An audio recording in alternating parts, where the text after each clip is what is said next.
presented by Adi Shakti Films.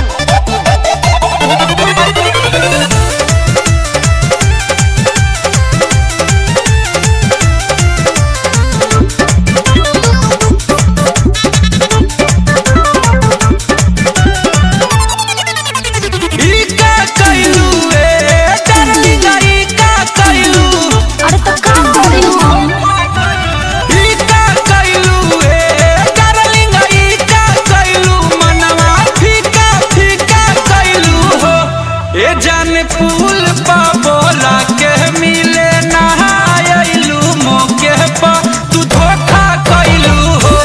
ए जान फूल पा बोला के मिले नहायलू मौके पा तू धोखा कैलू हो।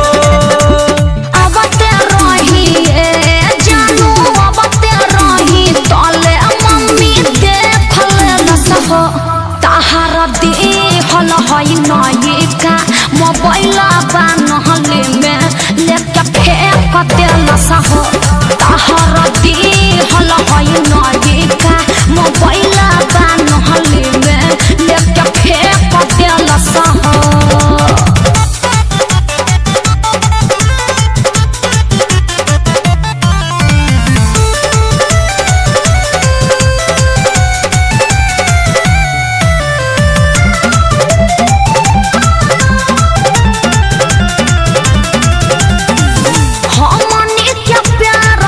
परला पहरा भारी बा लेता कोइला पानी सोना घर से लाचारी बा।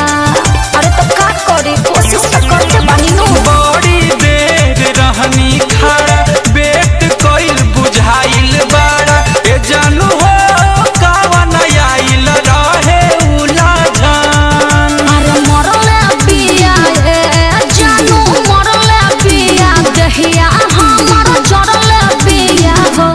ए जानू प्यार में बनल बिया दुश्मन धये छोटा लसरल बिया हो।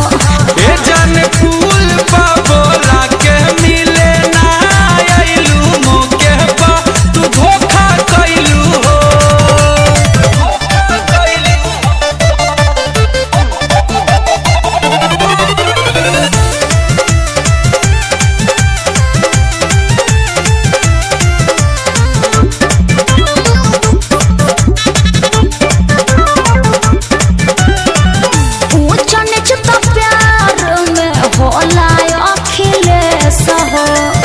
इतना बड़ प्रॉब्लम जानी कर क्रिएट हो। अरे काहेला पगलाइल बाड़ो।